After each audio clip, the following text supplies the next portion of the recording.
Baik, selamat malam. Kita ketemu lagi ya di materi hari ini. Kita akan membahas tentang mekanisme pembayaran. Ya, dari materi ini sebenarnya sudah banyak yang ditanyakan ya sebelumnya terkait dengan materi-materi kita sebelumnya. Jadi sudah kita singgung sedikit, tetapi hari ini kita akan lihat lebih detail. Nanti silakan kalau ada pernah membaca atau mendengar, ada yang kira-kira terkait dengan materi kita, silakan nanti ditanyakan. Jadi kita bisa diskusi lebih banyak ya. Karena memang materi mekanisme pembayaran cukup penting ya, mungkin sangat penting ya. Karena di sini kita akan berbicara masalah uang gitu ya. Jadi seperti yang pernah dialami oleh Bayu ya, tidak dibayar gitu ya, ekspornya tidak dibayar gitu ya. Nah itu memang kemungkinan bisa terjadi ya, dimana mekanisme pembayaran ini risikonya sangat tinggi ya, risiko sangat tinggi, di mana kita antara penjual dan pembeli itu kemungkinan belum kenal gitu ya, belum kenal, jadi kita tidak bisa memastikan apakah barang yang kita jual itu akan dibayar gitu ya, kemudian apakah barang kita yang kita beli itu akan dikirimkan gitu ya. Jadi betul-betul menjadi menjadi concern baik penjual dan pembeli. Makanya di dalam konteks ini rasa kepercayaan kita terhadap penjual dan pembeli itu sangat-sangat penting gitu ya. Nah, di sini kita akan melihat ada beberapa macam sih mekanisme pembayaran itu gitu ya. Jadi kita lihat ya.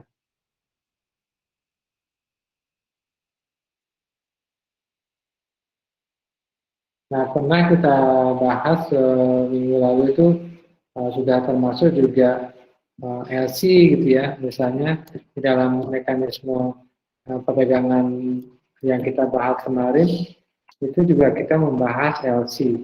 Nah, itu sekilas kita bahas bahwa LC itu adalah yang paling aman gitu ya.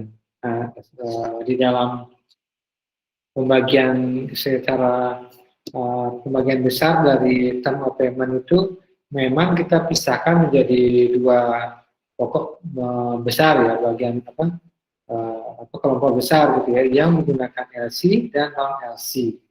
Nah, LC atau letter of credit itu dibagi menjadi dua, yang documentary dan non documentary LC. Ini kita akan bahas paling akhir ya. Nah, yang pertama kita bahas adalah non LC ya. Non LC yang pertama itu ada open account ya, itu pembayaran di belakang, kemudian advance payment, pembayaran di depan, kemudian konsinyasi atau consignment, dan yang terakhir adalah wesel dagang atau draft. Nah, kita lihat satu-satu.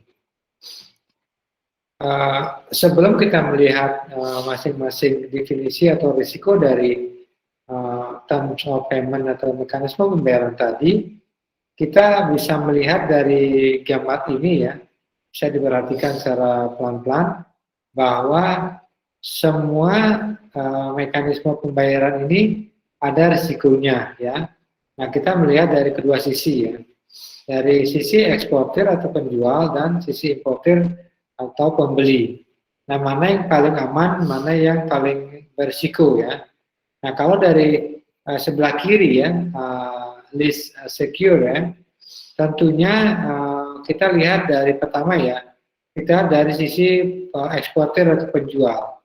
Nah, yang paling berisiko adalah konsinyasi ya. Kenapa konsinyasi? Karena barangnya itu dikirimkan dulu, kemudian dijual, baru dibayar gitu ya. Nah, kemudian open account ya, open account, jadi barangnya dikirim, setelah dokumen ada barangnya nyampe, baru dibayar gitu ya. kemudian baru documentary collection atau draft ya, kemudian letter of credit ya, dan yang paling menguntungkan bagi eksportir adalah cash in advance ya, advance payment ya. Jadi dia dibayar dulu, baru barangnya dikirim. Nah, posisi sebaliknya di importir kebalikannya ya. Jadi importir itu yang paling berisiko adalah di advance payment ya, cash in advance, di depan dibayar. Kemudian letter of credit, kemudian wesel, open account, dan konsinyasi. Jadi konsinyasi yang paling aman. Jadi ketika barang datang dijual baru bayar gitu ya. Jadi dari gambar ini kita bisa melihat posisi masing-masing mekanisme pembayaran itu ada risikonya di mana ya. Baik di sisi penjual dan pembeli atau eksportir atau importir ya. Nah, dari gambar ini bisa menjadi pegangan ya bagi teman-teman di sini kalau tidak mampu menghafal semuanya. Jadi gambar ini bisa melihat secara sederhana bahwa di mana risiko paling besar dan di mana risiko paling kecil baik penjual dan pembeli. Nah, kita masuk ke yang pertama, advance payment. Jadi advance payment itu pembayaran di depan ya. Jadi sebelum barang dikirim itu kita sudah bayar duluan ya. Jadi ada juga ya pembayaran dapat dilakukan bersama dengan surat pemesanan ya. Nah, kenapa ini bisa dilakukan ya? Mau dilakukan oleh si penjual ya. Nah, dalam hal ini bargaining power di eksportir atau penjual itu lebih tinggi daripada importir ya. Nah, kenapa pembeli atau importir mau menggunakan advance payment? Itu bisa saja, misalnya ya, si importir memang sangat membutuhkan barangnya ya. Memang sangat membutuhkan barangnya asing. Jadi dia mau nggak mau harus bayar duluan gitu ya. Kemudian barangnya ini memang hanya dimiliki oleh si penjual ini, tidak banyak yang memiliki gitu ya. Kemudian barangnya sangat terbatas ya. Jadi kalau nggak duluan belinya, dia nggak akan dapat barangnya. Jadi bargaining power atau posisi tawar di penjual itu lebih tinggi atau cukup besar. Gitu ya. Itu advance payment ya. Nah kemudian sebaliknya open account ya. Jadi kebalikan. Jadi posisi tawar si pembeli lebih besar daripada penjual ya. Jadi barangnya dikirim dulu, setelah barang nyampe baru dibayar ya oleh importir. Nah, alasannya apa? Ya misalnya bisa dengan pertama misalnya memang untuk promosi ya. Jadi untuk menambah pembeli atau menambah pelanggan, jadi diberikan mekanisme pembayaran dengan open account. Jadi dikirim dulu baru dibayar. Atau jumlah stok barangnya cukup berlimpah ya. Nah, daripada dia kedaluarsa atau tidak laku, maka dipermudah dengan open account. Atau pesaingnya cukup banyak gitu ya. Pesaing penjualnya cukup banyak sehingga jumlah pembelinya sedikit, jadi untuk menarik perhatian pembeli dia menggunakan open account. Ya, jadi sebaliknya ya dari open account dan advance payment. Nah, kemudian kita masuk ke yang ketiga ya, konsinyasi. Nah, ini konsinyasi jadi barangnya dikirim dulu ya. Dikirim dulu, kemudian diterima oleh pembeli atau importir, kemudian dijual. Nah, setelah dijual baru dibayar. Nah, risikonya cukup besar di sini ya bagi penjual. Bagaimana kita bisa memastikan bahwa barang kita itu terjual gitu ya. Nah, kemudian bagaimana kalau rusak?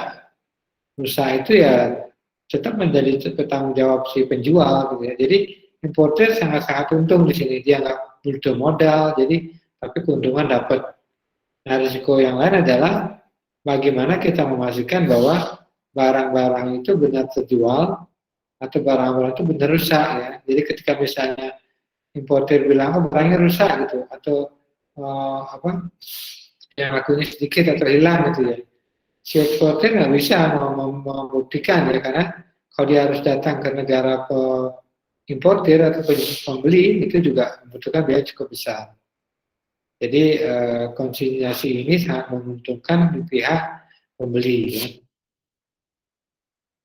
Kemudian collection atau wesel inkasso.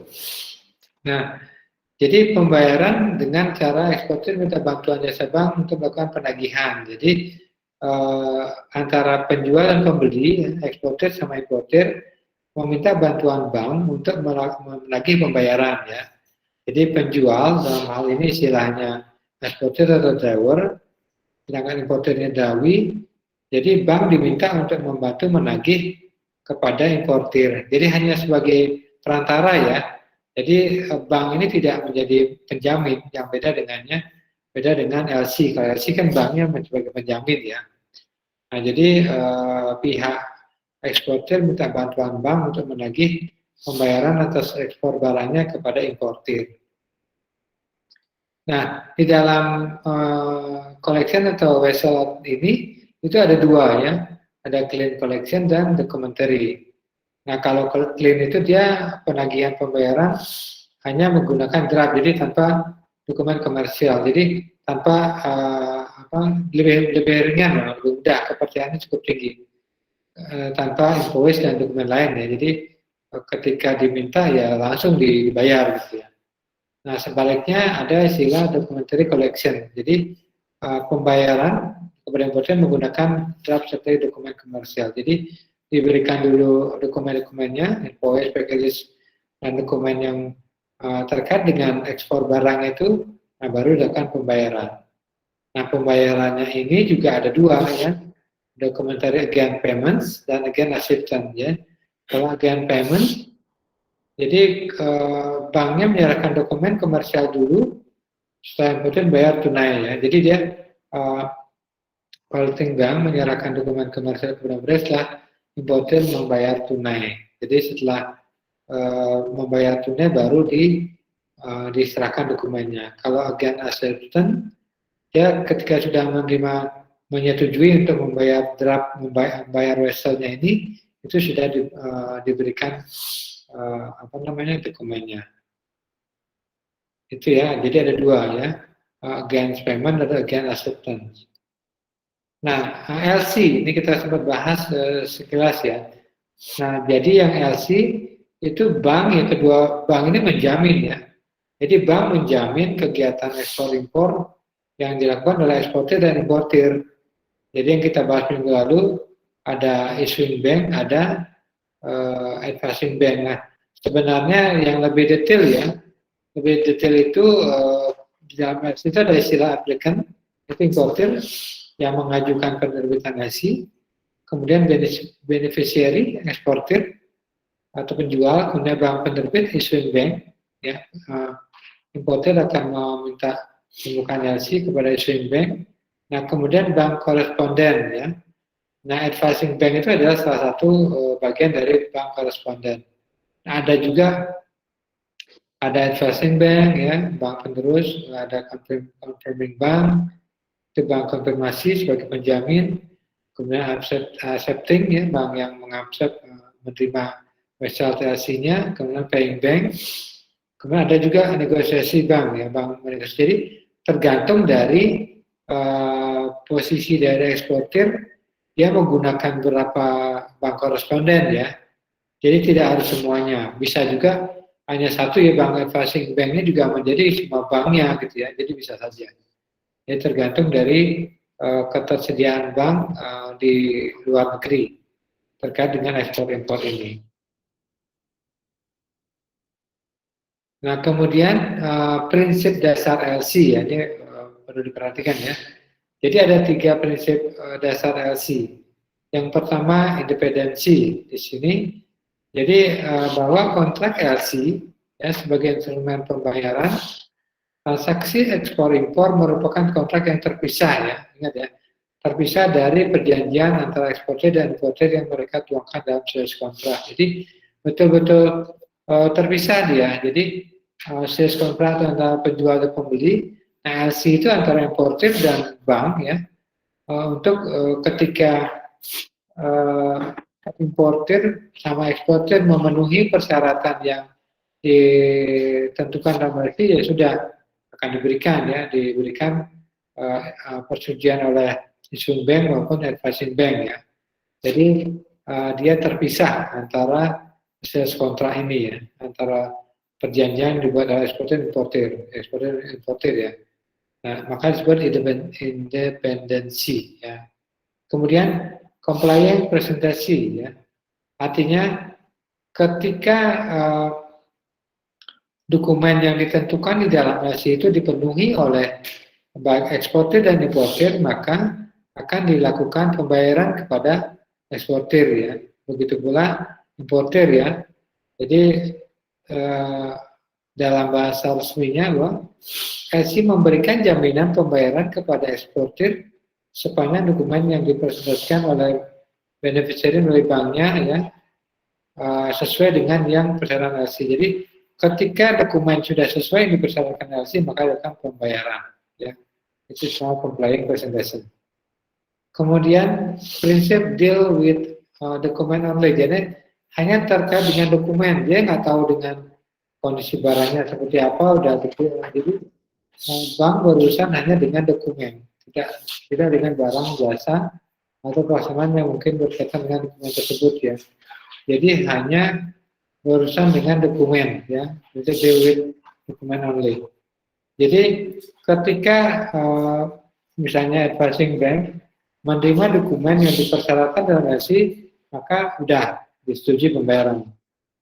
Begitu pula di issuing bank, ketika issuing bank menerima dokumen yang dipersyaratkan dalam LC yang dikirimkan oleh advising bank, maka akan dibayarkan. Gitu ya. Jadi itu prinsip deal with document only. Jadi ada independensi, complying with presentation, dan prinsip deal with document only. Ya. Ada 3 prinsip LC. Nah, untuk mekanisme ini sudah kita bahas ya sebelumnya. Jadi ini sama dengan mekanisme ekspor impor yang kita bahas sebelumnya. Jadi kebetulan kita bahas dengan menggunakan mekanisme LC.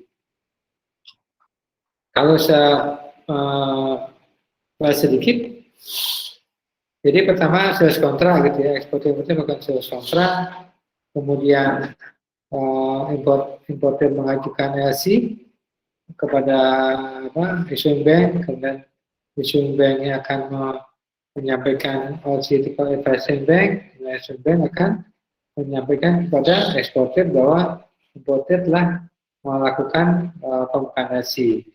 Kemudian eksportirnya akan mengirimkan barangnya. Selanjutnya dokumen ekspor impornya akan diberikan kepada bank. Kemudian bank akan melakukan pembayaran kepada eksportir. Ya. Selanjutnya advising bank akan mengirim dokumen ini ke issuing bank. Nah di sini ketika dokumennya sesuai dengan LC maka issuing bank akan melakukan pembayaran kepada advising bank. Nah selanjutnya issuing bank akan menyampaikan dokumen itu kepada importir. Ya. Kemudian importir melakukan pembayaran. Nah, selanjutnya baru importir akan melakukan pengeluaran barang ke pelabuhan. Jadi tahapannya sama, hanya saja posisinya dibalik ya, di sebelah kiri importir, kanannya eksportir. Kalau sebelumnya posisi eksportirnya sebelah kiri. Ya. Nah, ini posisi letter of reality-nya ya. Yang tadi kita bahas ada advising bank, kemudian ada bank pembayar ya, kemudian ada reimburse bank ya, ada bank penjual. Jadi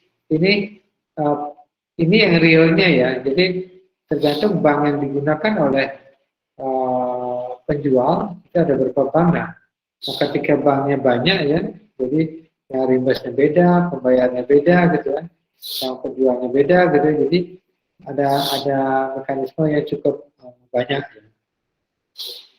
Tapi secara prinsipnya sama dengan prinsip dari mekanisme LC tadi.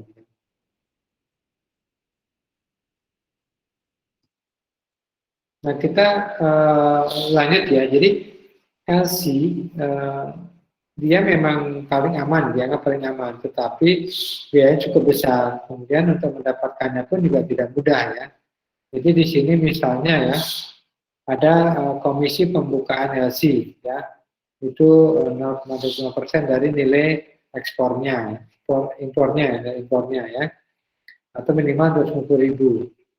Kemudian kalau ada perubahan ya itu juga kena biaya lagi ya. Apa menyangkut perubahan nilai LC, tidak menyangkut perubahan nilai LC ya. Jadi minimal. Kemudian ada fee-nya, basic potensi fee ya. Kemudian ada sertasi ya, lisensi impor ya. Jadi ada dealership. Jadi ini administrasi pelunasan, PIB, kemudian jaminan pelayaran, collection. Jadi ini yang impor, yang ekspor. Nah ini kita tunjukkan untuk melihat bahwa ada kalanya importer tidak menggunakan LC karena dianggap biayanya mahal, kemudian cukup panjang prosesnya. Tetapi risiko tinggi kalau tanpa menggunakan LC. Makanya pilihan itu ada di pihak eksportir dan importer ya. Jadi kalau misalnya mereka sudah saling kenal ya, sudah berlangganan ya, jadi bisa tidak menggunakan LC. Jadi tidak percaya bisa menggunakan langsung apakah dia payment atau open account. Jadi langsung melalui transfer. Jadi tidak menggunakan LC ini. Nah, dokumen apa saja yang dipersyaratkan dalam LC? Tentunya memang ini akan terkait dengan sales kontraknya ya. Maka yang disepakati dalam sales kontrak itu pula yang akan muncul di LC. Ini misalnya dokumen of transport ya, bill of lading kalau dia menggunakan kapal laut ya, atau seaway bill ya sama ya. Kemudian EWB kalau kapal udara, kemudian railway kalau kereta api ya. Nah, mungkin ada pertanyaannya, kereta apinya di mana? Ke Indonesia kan tidak ada kereta api yang nyambung ke misalnya Malaysia, Filipina atau Singapura ya.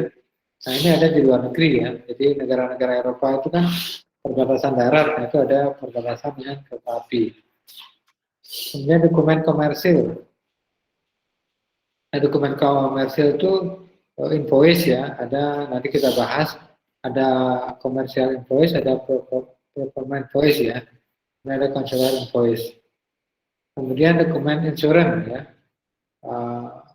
Di sini itu asuransi ya. Kemudian yang tambahan dokumen misalnya ada packing list ya, surat keterangan asal SKA, preferensi. Ini untuk terkait dengan kerjasama antar negara untuk mendapatkan pembebasan biaya masuk ya. Kemudian sertifikat-sertifikat lainnya terkait dengan barangnya. Nah, sekilas kita lihat jenis-jenis LC ya. Nah, berdasarkan sifatnya ya, LC itu ada istilahnya revocable ya.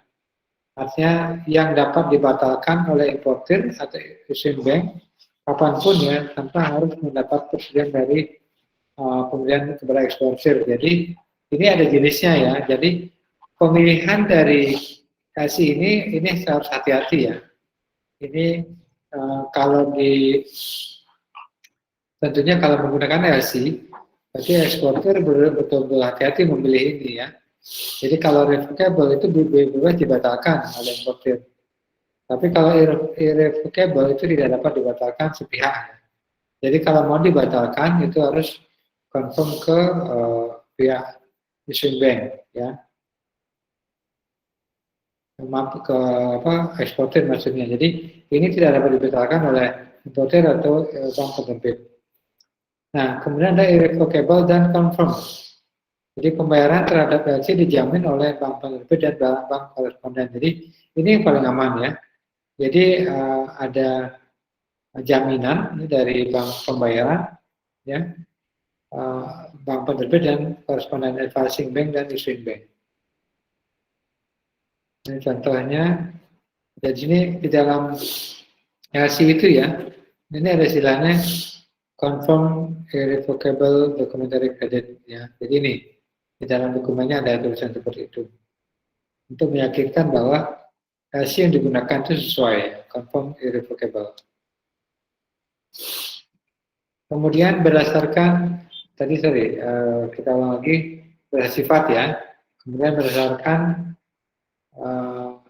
waktu pembayaran ya. Jadi ada istilahnya side LC, vision LC dan red clause ya. Nah, side LC tunai istilahnya ya. Pembayaran dilakukan setelah eksportir menyerahkan dokumen. Jadi setelah diserahkan dokumen baru dilakukan. Kemudian vision. Pembayaran menunggu jatuh tempo beberapa hari dari tanggal pengapalan. Jadi ditentukan ya. Jadi ada jatuh tempo pembayarannya. Nah, red clause ya, pembayaran sebelum barang dikapalkan. Nah, ini kalau pembayaran sebelum barang dikapalkan ini menguntungkan eksportir ya, itu dapat mencairkan sebagian dari nilai hasil sebelum barang dikapalkan. Nah, ini kembali risiko ada di importir ya. Jadi barang belum dikapalkan dia sudah bisa digunakan. Nah, ini bisa saja untuk memberikan kemudahan kepada eksportir untuk biaya-biaya yang ditanggung oleh eksportir sementara. Nah, sini ada istilahnya jenis LC-nya ya, set LC ya. Kemudian sini red clause ya. Jadi beneficiary ya may withdraw, ya eksportir itu bisa menarik 50% from credit amount. Jadi dia sebelum barang dikapalkan itu sudah bisa menarik 50%-nya. Nah, ini akan dilakukan oleh bank ketika ada ketentuan ini, red clause LC. Kemudian berdasarkan syarat pencairannya ya. Nah, open LC di mana saja ya, dapat dilakukan di bank mana saja. Jadi tidak menyebutkan bank yang ditentukan. Kemudian sebaliknya restricted pencairan LC dapat dilakukan hanya pada bank tertentu ya, yang disebutkan di issuing bank. Jadi dalam LC ini disebutkan. Jadi pencairan dilakukan di bank mana saja. Kemudian dokumentari LC. Dengan menyediakan dokumen pengapalan ya, dokumen lainnya sesuai dengan yang ditentukan. Jadi ada dokumennya, itu baru dicairkan. Nah, kalau revolving LC itu bisa menggunakan berulang tanpa harus mengubah nilai persyaratan. Jadi si importer itu hanya sekali membuka LC, itu bisa nilainya tidak berubah ya. Itu bisa digunakan beberapa kali, berulang kali. Jadi semacam biasanya ini digunakan ketika importer itu memang sudah dipercaya oleh bank ya, issuing banknya, jadi dia bisa menggunakan revolving LC. Kemudian ada transferable ya, LC yang memberikan hak kepada beneficiary ya, atau pihak pertama untuk menginstruksikan kepada nominated bank agar LC tersebut dapat dialihkan sebagian seluruhnya kepada satu atau lebih beneficiary lain yang telah ditemukan di first beneficiary. Biasanya digunakan oleh eksportir yang berperan sebagai perantara. Jadi eksportir atau penjual di sini dia tidak sebagai produsennya, jadi perantara ya. Makanya dia menggunakan transferable LC. Jadi dia di dalam LC ini memberikan hak kepada pihak lain untuk melakukan pembayaran ya.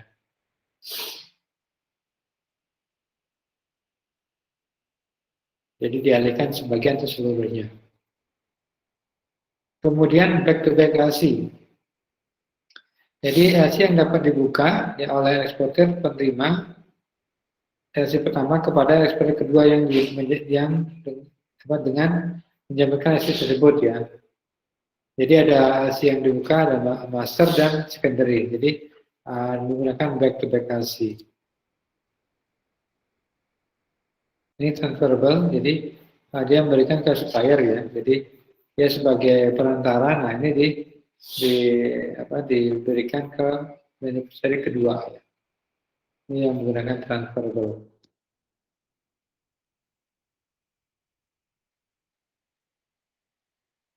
Nah, yang ini yang back to back ya. Jadi back to back LC ini dia buka ke master dan yang secondary-nya. Diberikan ke supplier ya. Jadi second LC yang post paymentnya post LC-nya itu di pihak yang eksportir ya.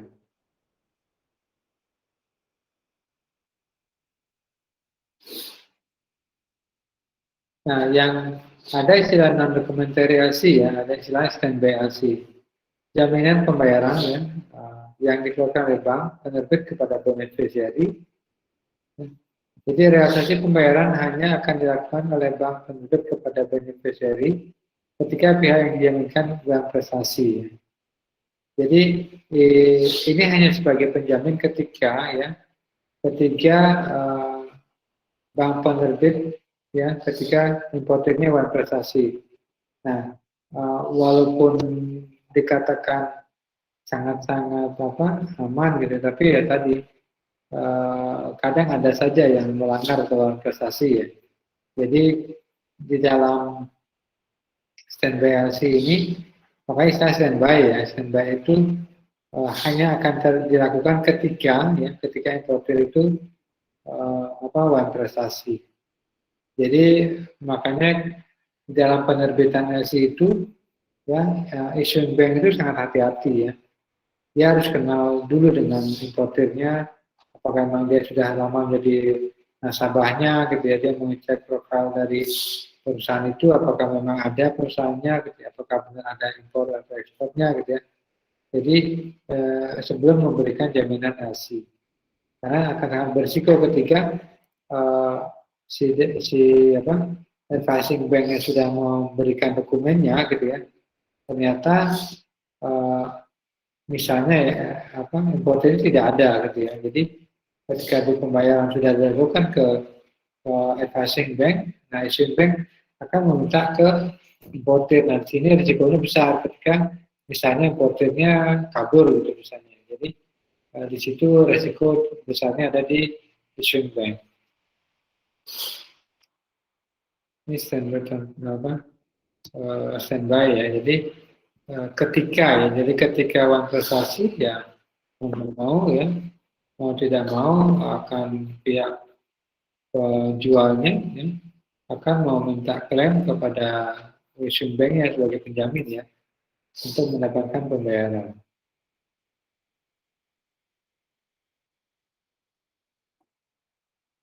Ini contoh LC ya. Jadi di dalam apakah korban sama? Tidak sama ya, tergantung dari masing-masing penerbitnya, issuing banknya. Tetapi isinya kurang lebih sama ya. Jadi ada dokumen-dokumen yang dipersyaratkan, kemudian nilai, kemudian jumlah uangnya berapa. Jadi di bank mana advising banknya, bank pembayaran, dan negosiasi yang lain itu ada di sini.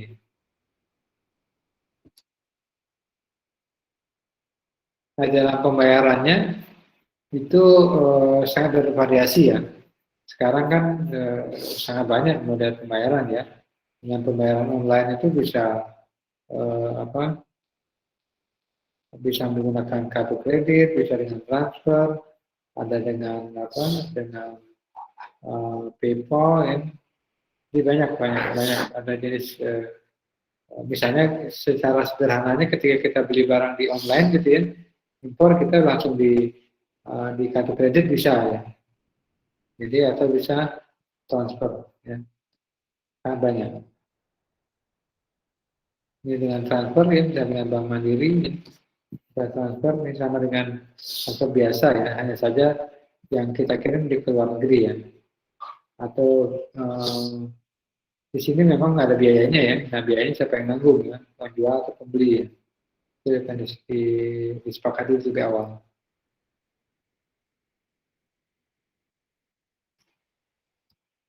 Akan tersebut ya, jadi transfernya berapa, payment invoice berapa, jadi disebutkan sih. Nah itu yang bisa saya sampaikan. Kita lanjutkan dengan diskusi, mungkin tadi terlalu cepat menjelaskannya, bisa kita diskusikan lagi.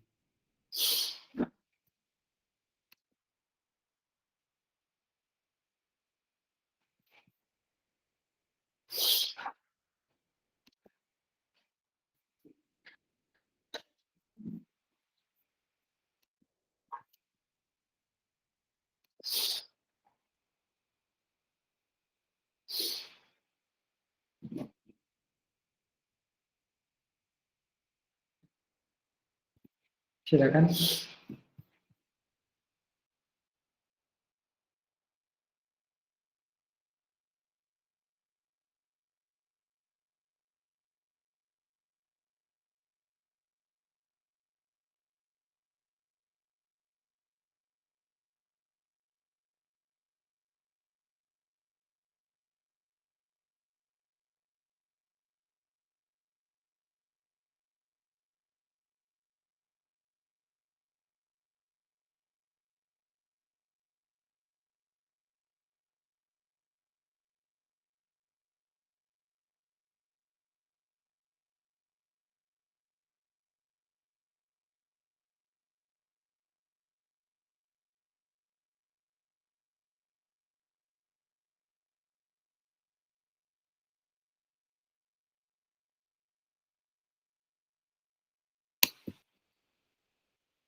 Silakan Mita.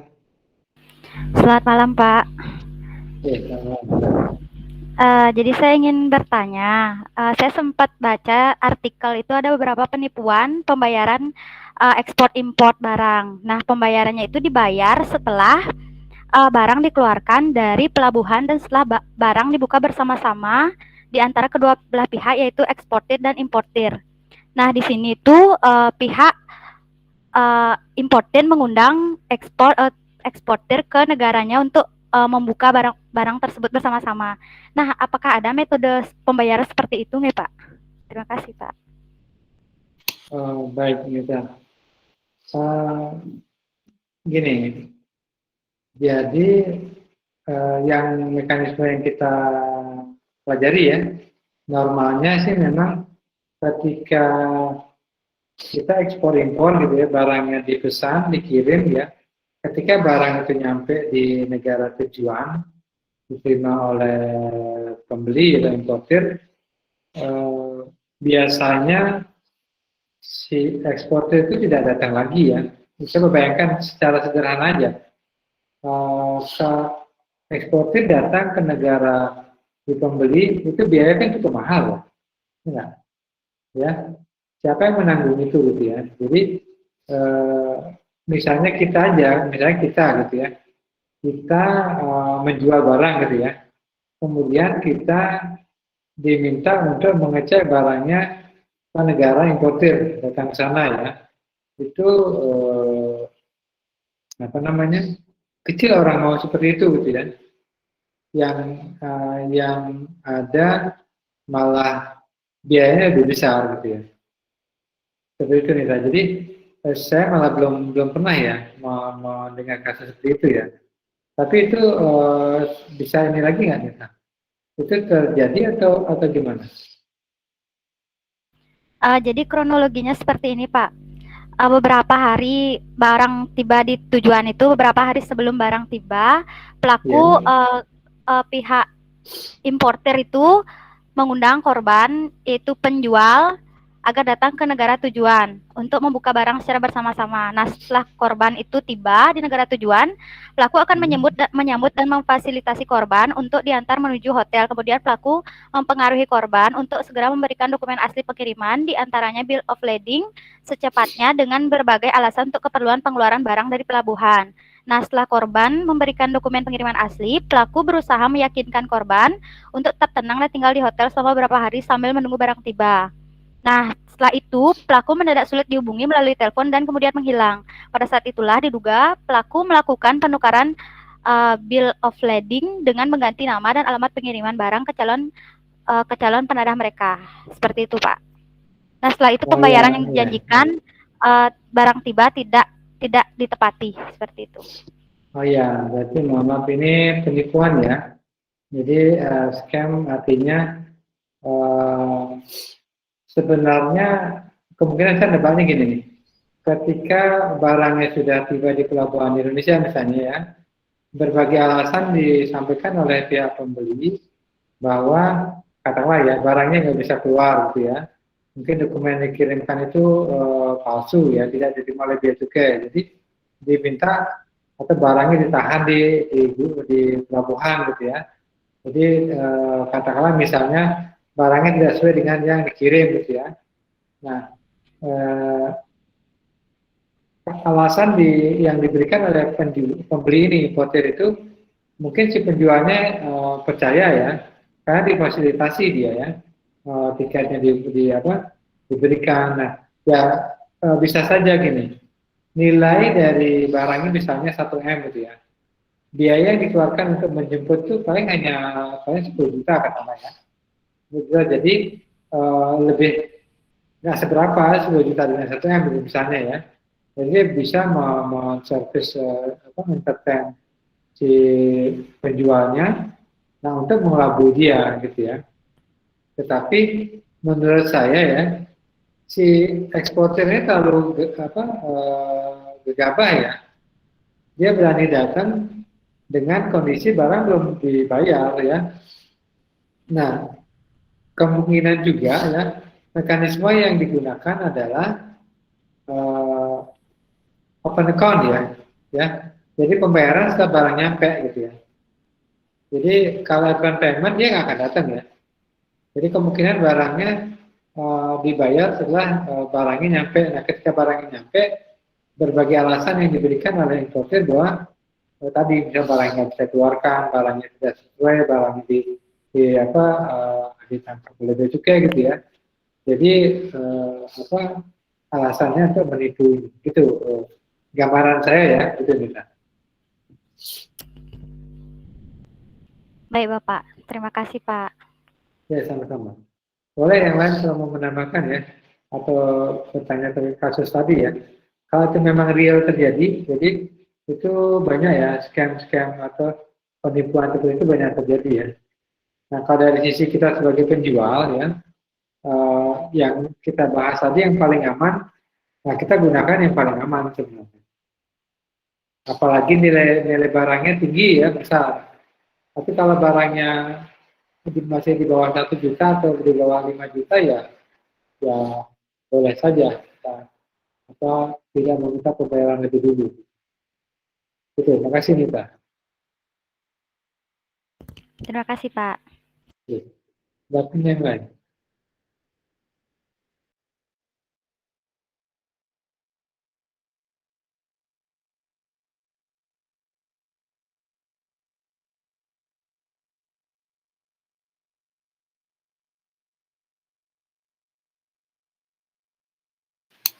Silakan lagi. Selamat malam Bapak, mohon izin bertanya mengenai prinsip dasar LC yang complying presentation itu sebenarnya intinya bagaimana gitu Pak? Saya kurang memahaminya Pak. Ya, baik. Untuk complying presentasi ya. Jadi ketika LC itu akan dilakukan pembayaran ya, dilakukan pembayaran oleh bank ya. Ketika dokumen yang dipersyaratkan itu sudah diberikan oleh eksportir ya. Jadi kalau masih ingat di dalam mekanismenya ya, ketika barang itu sudah dikirim, dia kan mendapatkan BL atau RW bill ya. Kemudian BL, RW bill, invoice, ya, packing list itu diserahkan kepada advising bank, maka banknya akan dibayar. Jadi sepanjang dokumen yang dipersyaratkan dalam LC itu dipenuhi oleh eksportir, maka bank akan melakukan pembayaran. Ya. Jadi complying presentasi itu maksudnya, misalnya dia membutuhkan syarat dokumen 3 ya. Ketika dokumennya diberikan, ya sudah dibayar. Nah, maksudnya gini, ketika misalnya ya, ternyata dokumen itu palsu ya, maksudnya asli tapi palsu gitu ya. Karena bank itu menganggap itu asli, ya dibayar. Katakanlah barangnya nggak benar-benar dikirim gitu ya. Dia menggunakan dokumen-dokumen yang asli tapi yang sebelumnya ya, misalnya bukan terkait dengan barang tersebut gitu ya. Jadi banknya akan membayar. Sepanjang bank yang meyakinkan dokumennya benar, akan dibayar. Jadi complying itu kalau sudah sesuai ya dibayar. Itu Ayu. Berarti Bisa jika kita, dokumennya ya. sudah sesuai, pasti dibayar berarti Pak ya? Ya, gitu. Jadi misalnya, contohnya kalau kita mengajukan kredit gitu ya, kredit apapun itu, ketika misalnya slip gaji, buat keterangan kerja, apalagi dokumen itu kita lengkapi, ya akan dibayar atau disetujui kreditnya. Gitu. Gitu ya. Baik Pak, terima kasih. Ya, sama-sama. Silakan, Arfa. Baik Pak, izin bertanya terkait wesel inkaso tadi. Itu kan pembayaran yang dilakukan dengan cara eksportir yang meminta bantuan jasa bank untuk melakukan penagihan. Nah, itu mekanismenya bagaimana Pak ya? Apakah berarti dia menggunakan jasa bank yang ada di negara si importir seperti itu Pak, dan kemudian apabila sudah bisa melakukan penagihan itu dananya ditransfer oleh bank tersebut kepada eksportir atau bagaimana nih Pak? Terima kasih. Ya, terima kasih. Ya betul, jadi bank itu hanya sebagai penagih saja ya. Jadi meminta bantuan ya, artinya bantuan ketika barangnya sudah dikirim gitu ya. Selanjutnya bank di negara eksportir itu minta tolong ke banknya, kemudian untuk menyampaikan bank di mana si importer itu memang bisa melakukan transaksi ya, maksudnya bisa menagih ke importernya. Jadi tapi tetap mengirimkan weselnya ya, weselnya kemudian diberikan ke bank di luar negeri, ya, bank importer, kemudian bank ini akan menyampaikan atau menagih ke importernya. Jadi tidak seperti LC yang ada syaratnya gitu ya. Ada syaratnya dokumen bukan complying tadi ya, bukan complying presentasi contohnya bukan gitu. Jadi si eksportir minta tolong bank, ini tolong tagih wesel saya ini kepada eksportir di bank ini gitu ya. Dan sudah dia meneruskan permintaan eksportir, mengirimkan kepada bank di luar negeri, bank importir, kemudian bank ini akan menagih ke importir. Jadi hanya sebagai penagih saja. Nah, tadi ada yang menggunakan by assistance, by payment ya. Jadi ada yang menggunakan menyerahkan dokumennya dulu, baru dilakukan pembayaran. Itu apa? Ya, baik Pak, terima kasih. Ya, sama-sama. Silakan yang lain.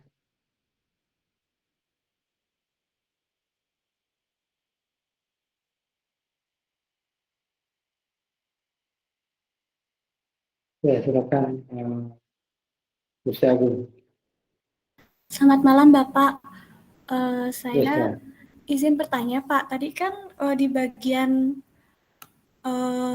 syarat pencairan LC itu ada yang transferable LC sama yang back to back LC, di mana keduanya itu kan sama-sama ada pihak supplier gitu atau benefactory yang kedua itu. Nah, kira-kira yang paling membedakan di antara keduanya itu apa ya Pak? Karena saya agak bingung di antara keduanya itu Pak. Terima kasih. Ya, terima kasih. Di dalam back to back sama transferable ya. Jadi di dalam gambarnya itu bisa kita lihat, memang ya cukup kadang mirip gitu ya, karena keduanya supplier kan di sini ya, keduanya supplier. Tetapi di dalam definisi yang bisa kita bedakan adalah kalau yang transferable ya memberikan hak kepada beneficiary ya, eksportir yang pengguna pertama itu untuk menginstruksikan ya, nominated dapat dialihkan sebagian atau seluruhnya gitu ya. Jadi mengalihkan sebagian seluruhnya. Tapi kalau back to back ya ada dua LC di situ ya. Ada LC master dan secondary. Jadi dia membuka dua LC. Nah, kalau kita melihat di gambarnya, apa namanya, yang pertama yang transferable, ya, itu memang dia mengalihkan ya ke supplier beneficiary keduanya. Tetapi kalau yang di back to back, ya, back to back itu istilahnya ada first LC, ada second LC. Bisa dilihat nggak, Agung? Di dalam ini tuh, terus saya nih, saya lihat lagi. Bisa, Pak. Perlu di-sharing lagi?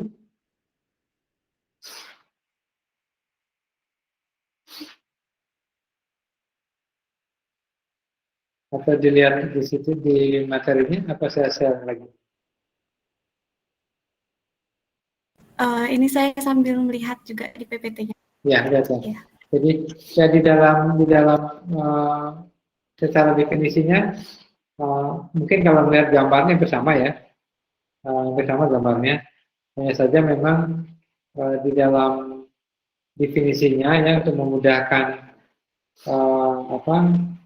menghafalnya ya, atau memahaminya, kalau yang transferable itu dia dialihkan ke pihak kedua gitu ya, baik sebagian seluruhnya.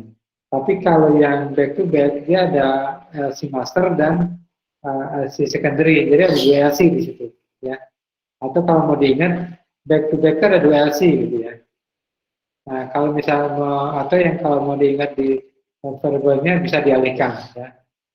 Kalau mau memudahkan mengingatnya ya, satu aja yang diingat ya. Kalau mau diingat, kalau back to back ada master LC. Kalau transferable dialihkan. Nah, kalau dari memudahkan mengingat dari bahasanya, transfer itu kan dipindahkan ya, gitu. Jadi dialihkan ke ya kedua. Nah, memang keduanya kemungkinan bukan, jadi gini, back to back sama transferable LC itu memang eksportir itu bukan si produsen ya, bukan supplier, jadi dia hanya perantara. Ini poinnya di situ memangnya, hampir sama dia. Nah, tetapi bedanya tadi kalau transferable itu dialihkan, kalau back to back ada master sama second LC. Itu ya, Agung. Baik, Pak. Terima kasih. Berarti untuk yang transfer itu dia cuma menggunakan satu LC, tapi dia dialihkan begitu ya, Pak? Cuman untuk yang back ya, dia membuka 2 gitu LC-nya ya, Pak ya? Ya, ada master sama second ya. Jadi secondary, jadi ada 2 LC di sini. Terima kasih, Bapak. Ya, sama-sama.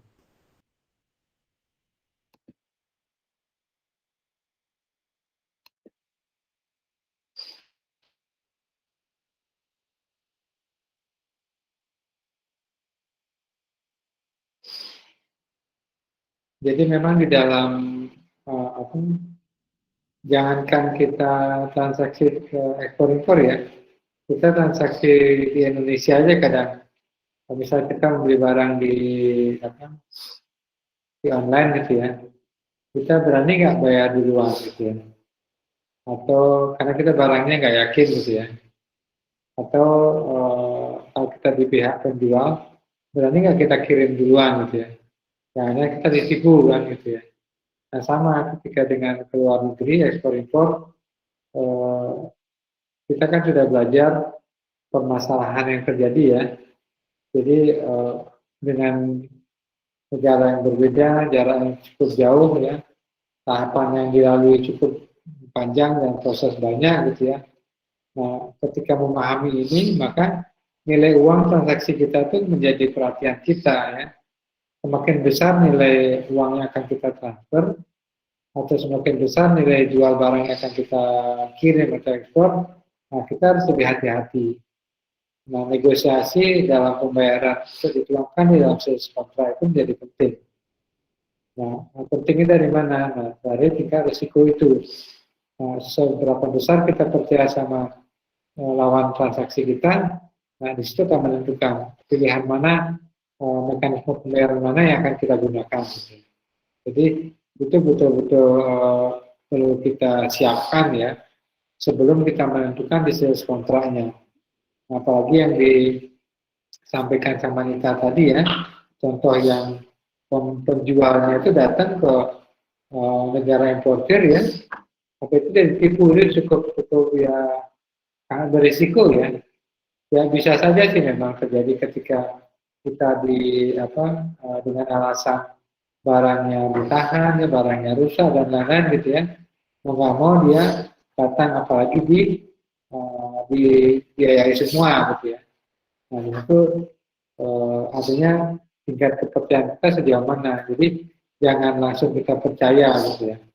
Nah tetapi karena tadi memang kondisinya barangnya belum dibayar ya, mau nggak mau kemudian nggak punya pilihan gitu ya. Artinya dia bisa mengancam, kalau kamu nggak datang ke sini, saya nggak akan bayar barangnya gitu ya. Ya sudah, risiko besar lagi ya.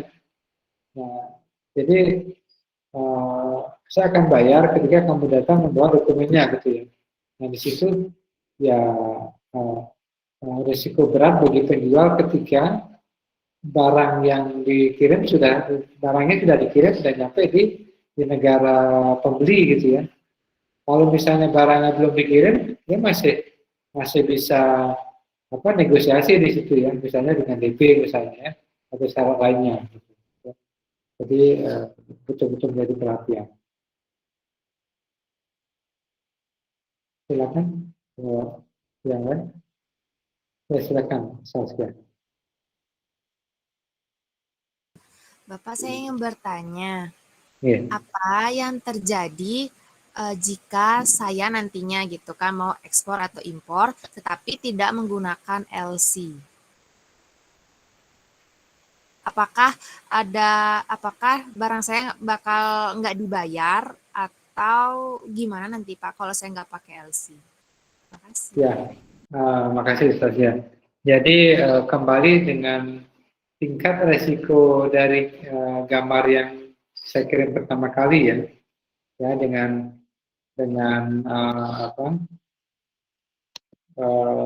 risiko terbesarnya di mana gitu ya, risiko terbesarnya di mana.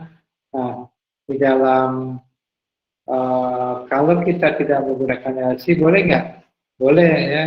Jadi pilihan dari term of payment itu tergantung dari kita ya, tergantung dari kita. Nah, ketika kita tidak menggunakan LC, apa yang kita gunakan gitu ya? Misalnya, kalau misalnya Saskia menggunakan metode advance payment, kalau misalnya posisi Saskia sebagai pembeli ya menggunakan advance payment, risiko terbesar adalah barangnya tidak dikirim gitu ya. Nah, sebaliknya kalau sebagai penjual ya menggunakan open account ya open account barangnya tidak terjual ya.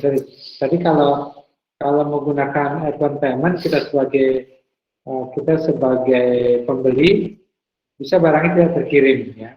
Nah, sebaliknya kalau kita menggunakan open account sebagai penjual ya, barang kita tidak dibayar gitu ya. Jadi itu risiko ini ya, risiko di dalam tidak menggunakan LC itu asumsinya risikonya lebih besar daripada kita menggunakan LC. Hanya saja LC itu dianggap paling aman, tetapi biayanya cukup besar untuk mendapatkan LC ini. Nah, misalnya kalau Saskia menggunakan metode open account atau advance payment ya, itu kan tidak ada biaya apapun ya, hanya biaya transfer aja. Misalnya sama kalau misalnya kita menggunakan bank mandiri ya, dia menerima dengan bank BCA gitu kan ada 6.500 ya transaksi antar bank gitu ya. Nah mungkin kalau dengan bank lain luar negeri misalnya hanya 100.000.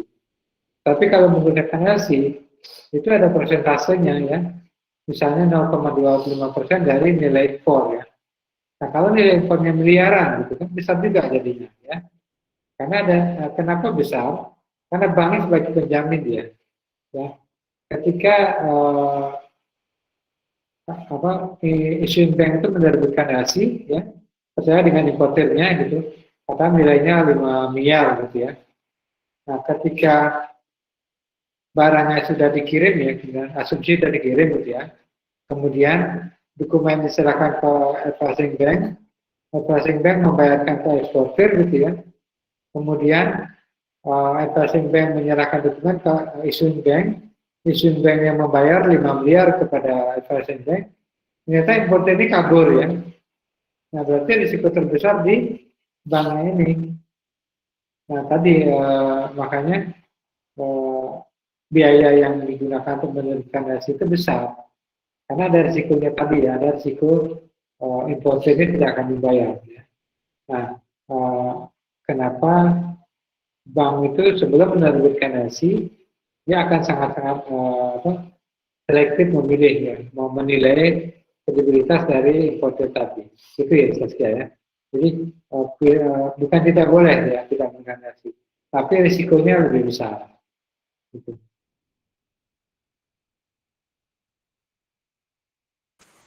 Baik Bapak, jawabannya sangat jelas. Terima kasih. Ya, sama-sama. Silakan, Sophia itu. Selamat malam Bapak, mohon izin bertanya. Jadi saya masih bingung mengenai bagaimana perjanjian konsinyasi ekspor impor itu, semisal jika barang yang dititipkan eksportir tidak laku terjual, pasti kemungkinan ada barang yang akan dikembalikan Pak. Lalu untuk biaya pengembalian barang tersebut apakah ditanggung pihak eksportir atau importir ya Pak ya? Terima kasih. Iya, sama-sama. Jadi untuk konsinyasi ya betul ya. Seperti yang kita bahas di awal gitu ya, konsinyasi itu adalah paling menguntungkan importir dan paling besar kemungkinan risikonya di eksportir ya. Nah, bayangkan ya, barang itu dikirim gitu ya, dikirim, kemudian dijual, laku baru dibayar kan. Nah, kalau dia rusak, siapa yang menanggung? Yang menanggung eksportir, ya. Semuanya ditanggung oleh eksportir ini. Karena benar-benar barang itu kayak gini, kayak kita nitipkan jualan kue di tetangga kita gitu di warung sebelah ya. Kita taruh kue di sana, kalau misalnya laku ya dikasih uangnya, tapi kalau nggak laku ya apa namanya dikembalikan gitu ya. Jadi sama dengan konsinyasi seperti itu. Nah, kenapa eksportir mau menggunakan konsinyasi? Karena tadi ya, misalnya barangnya cukup banyak di negara asalnya. Daripada tidak laku ya sudah dikirimkan saja. Kemudian bisa juga karena memang untuk mencari pelanggan. Jadi diberikan keringanan dulu gitu ya. Jadi untuk menarik si pembeli, eksportir sudah kamu jual dulu deh. Jadi kalau sudah laku baru dibayar gitu ya. Jadi resiko memang besar sekali di penjual, di pembeli barang ini. Jadi di dalam konsinyasi ini tidak bisa kita menjamin bahwa barang kita itu benar-benar laku ya, benar-benar rusak gitu, karena kita tidak melihat langsung, kecuali kita mempunyai anak perusahaan ya, cabang misalnya.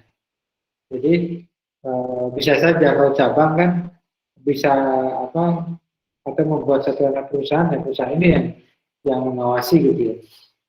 Seperti apa perputaran dari penjualan barangnya.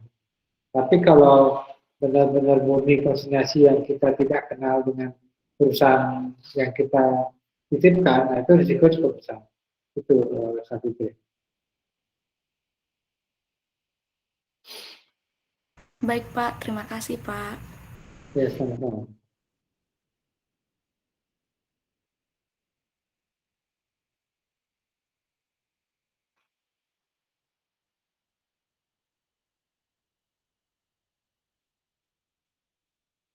Kalau pembayaran yang paling sederhana ya memang dengan kartu kredit ya atau transfer ya, yang paling sederhana misalnya kita membeli barang di marketplace atau di Amazon misalnya, Alibaba misalnya, ya kita udah langsung dipotong di sana gitu ya.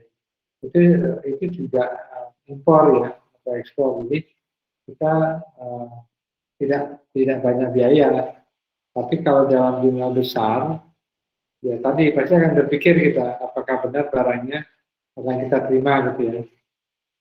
Nah, dengan menjamin nama besar nama besar di penyedia ini biasanya menambah keyakinan kita. Ya. Tapi kalau yang misalnya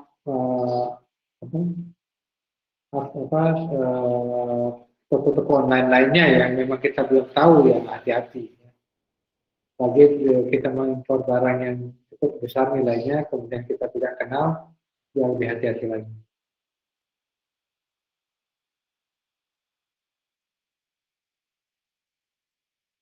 Silakan kita. Izin bertanya, Pak. Ya, Saya mau menanya tentang ini manfaat dan keuntungan LC bagi eksportir dan importir. Yang saya tahu LC itu kan tidak ada jaminan terhadap importir, Pak, bahwa barang yang dipesan akan sesuai dengan barang yang ada di kapal. Kenapa harus menggunakan LC gitu, Pak? Keuntungan dan manfaatnya itu apa? Terima kasih, Pak. ya baik. LC bagi importir ya. Nah tadi memang kalau kita ingat prinsip dasar LC itu ya, dia pertama kan independen ya, kemudian compliant with presentasi ya, kemudian hanya dokumen only ya. Jadi dia nggak terkait dengan barang gitu ya. Nah importer itu kenapa menggunakan LC? Dia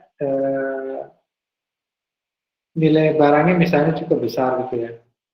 Nah ketika bagaimana dia menjamin bahwa barangnya ini benar-benar akan dikirim oleh si eksportir ya. Artinya kepercayaan yang tinggi adalah ketika dokumen yang diserahkan oleh eksportir kepada advising bank itu benar, itu baru dibayarkan ya kepada eksportir.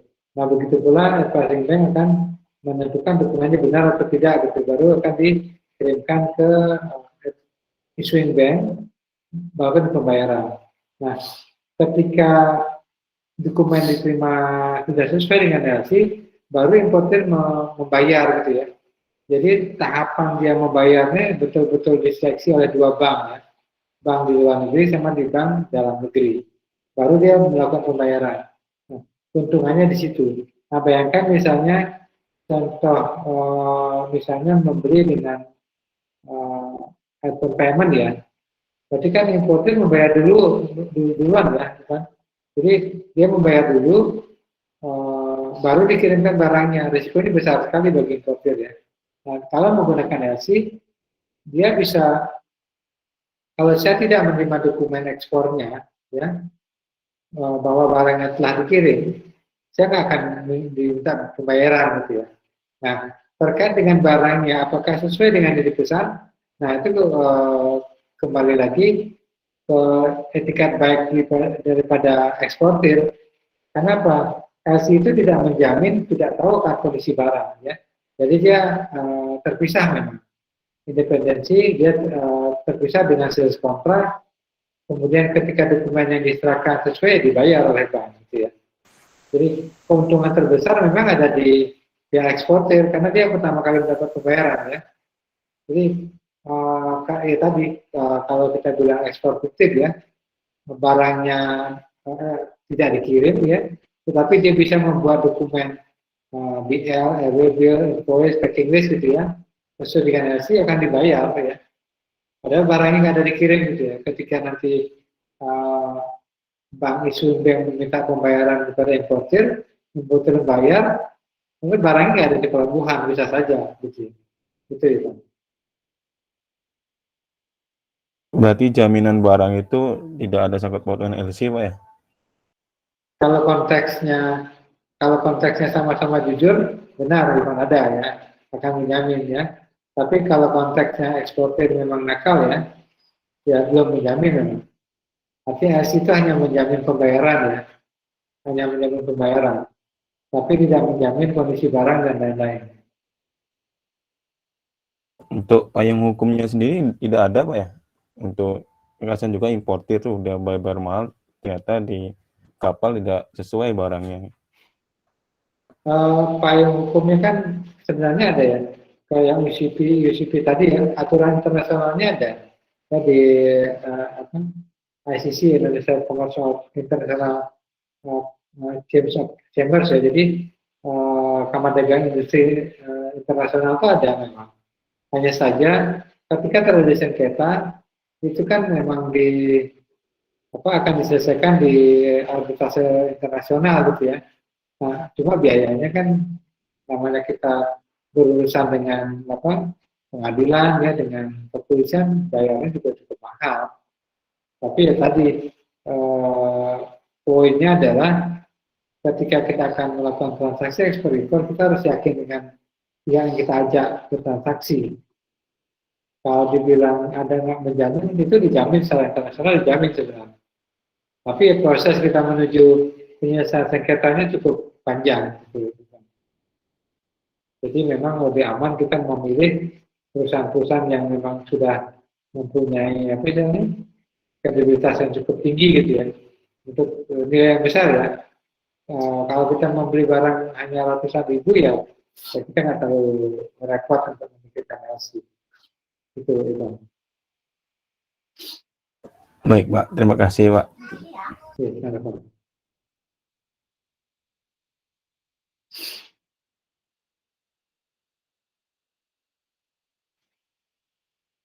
Silakan yang lain.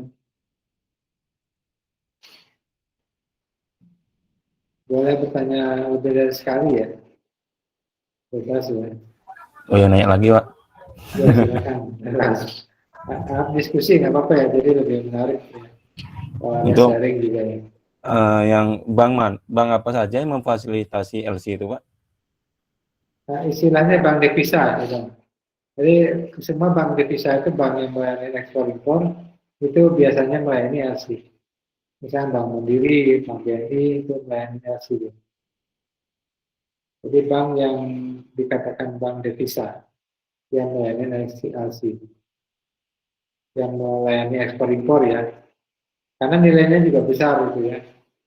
Artinya kan gini, ketika apa manfaat dari bank ya, kenapa dia mau menerbitkan LC? Nah, dia ada timbal balik dari importir ya.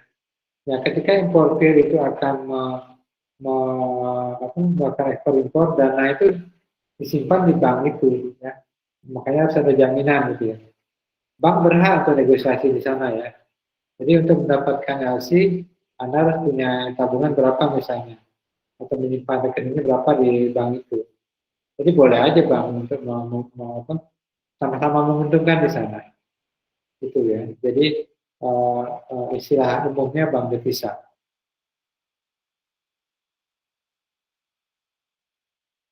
Ya, Pak. Terima kasih, Pak. Ya, sama-sama. Cuma kalau di dalam bank-bank yang ada itu kan ada bank hanya pembayar, ada penerbit, ini banyak ya di bank koresponden. Silakan Bayu. Saya ingin diskusi sih, Pak. Ya, silakan.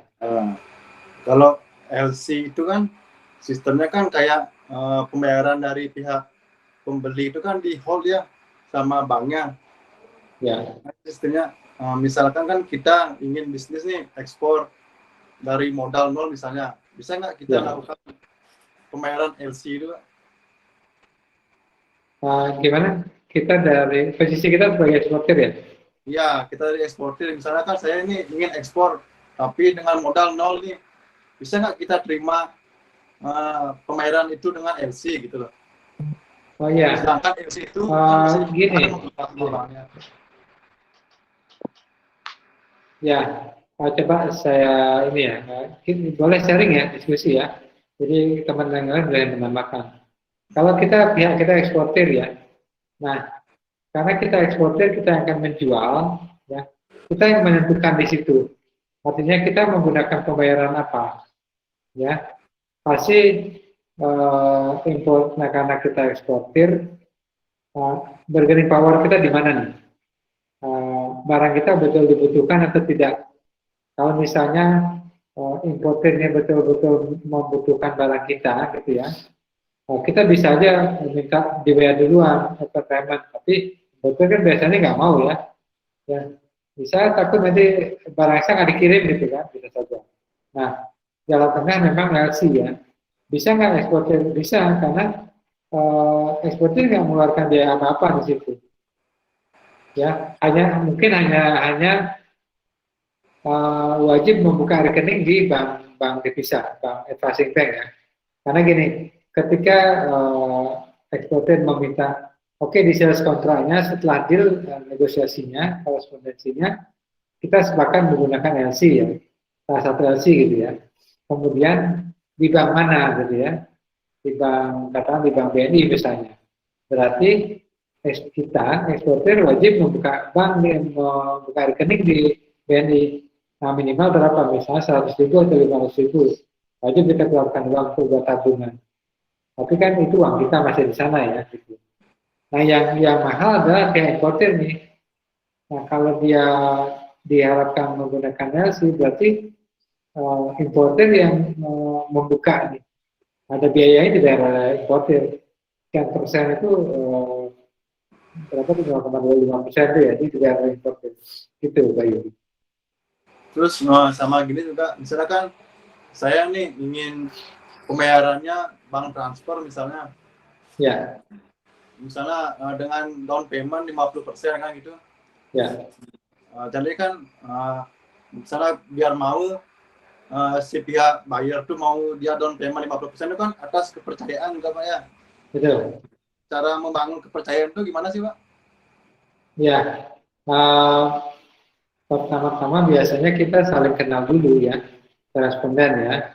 Artinya biasanya kita memberikan contoh barang dulu ya, itu contohnya seperti itu.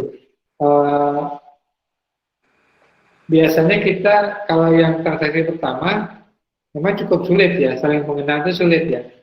Tapi kalau posisi kita contoh di Bali ya, kalau kan tamunya datang langsung ya. Tamunya datang langsung ke kita, ke Bali, melihat ke toko kita gitu ya. Nah, kalau posisi seperti itu kita lebih enak ya. Kita kenal, lihat orangnya gitu ya. Kemudian dia melihat kita kenalan lebih jauh gitu ya. Itu lebih mudah ya. Misalnya kamu Australia datang gitu ya, melihat ke toko kita. Bisa nggak kamu menyiapkan saya 1000 pieces tas ini gitu ya, kerajinan ini gitu ya. Oh bisa, tetapi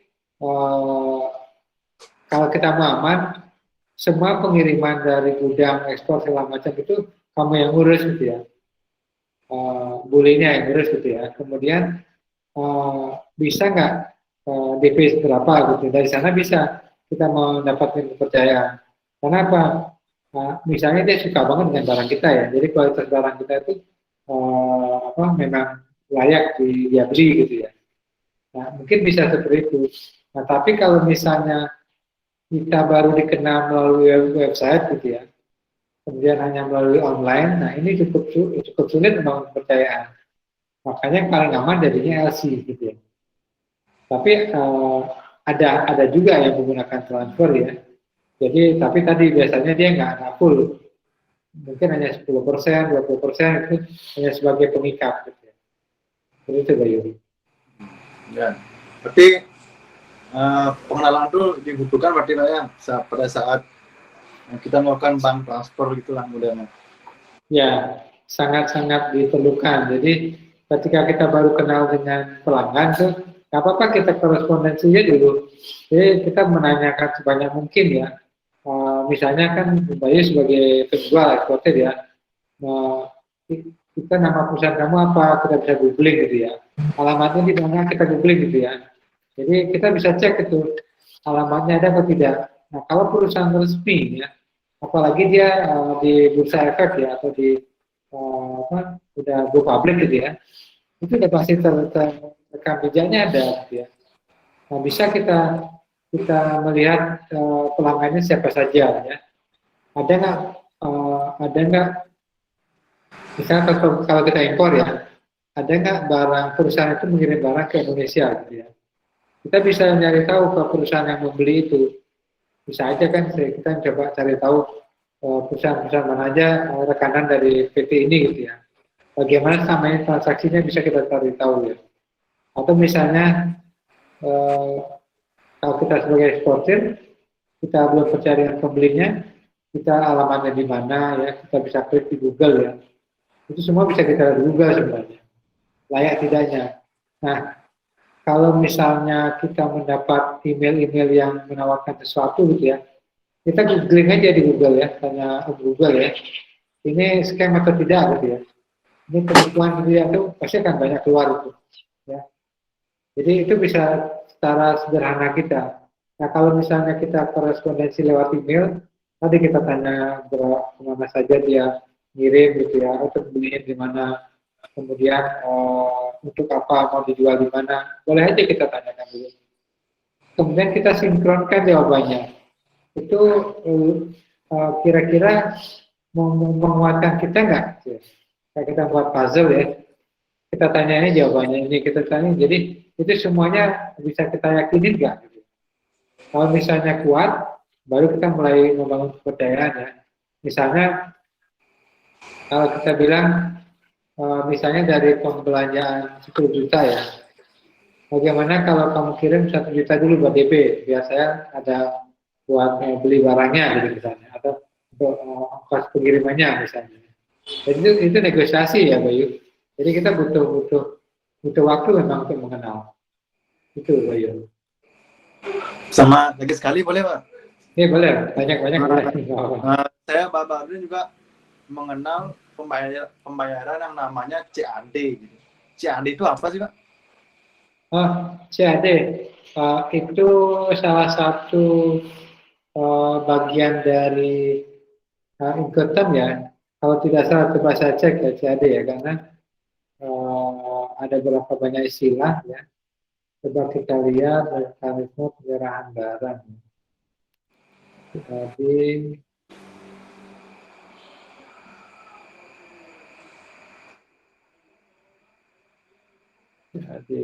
kita lihat.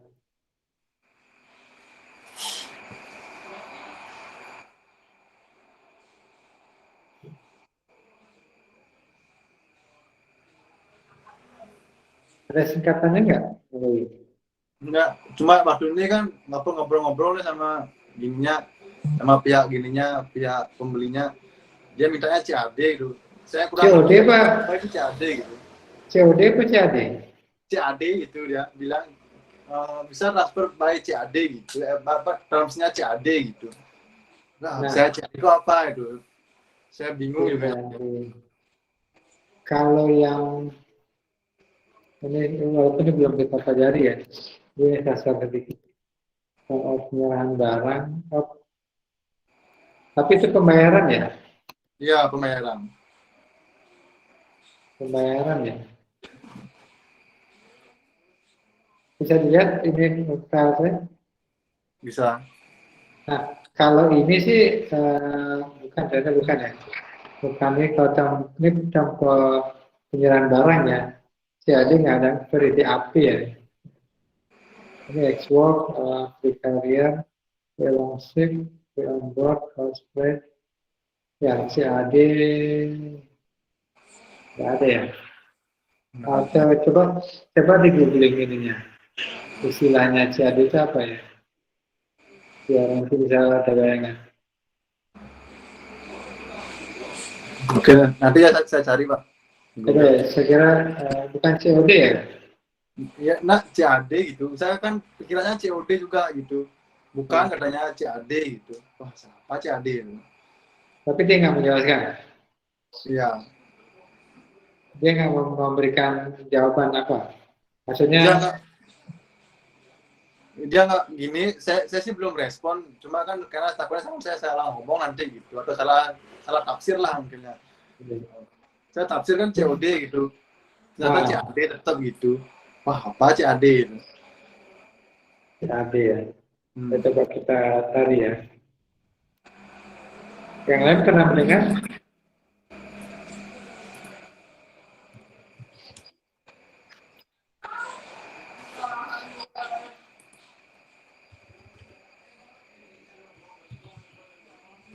Enggak sih Pak, itu aja dulu. Ya, terima kasih Bayu. Iya.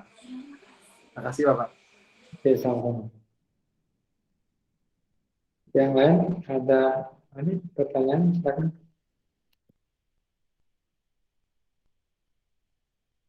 Ivan tadi. Silakan Putri, sebelum current account deficit. Jadi current account deficit. Izin bertanya Pak, Ya, silakan Putri. kalau seandainya menggunakan apa namanya alat transfer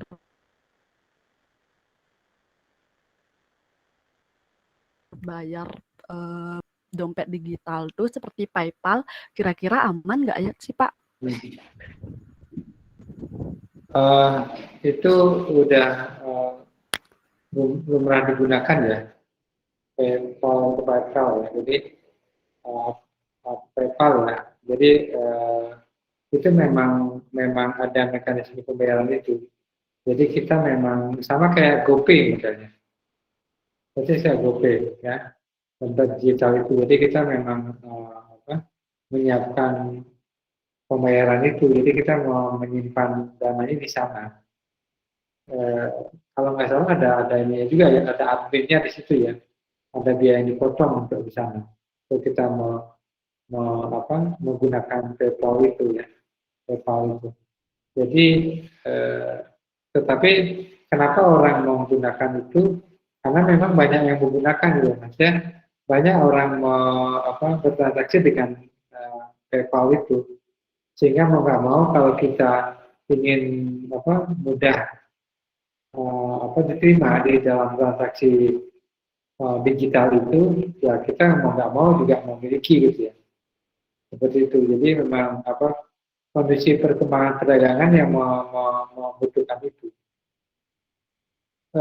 Sebelum ini sekitar 10 tahun lalu ya, sekitar 10-15 tahun lalu itu sudah sangat terkenal memang PayPal itu. Jadi ketika banyak yang menawarkan semacam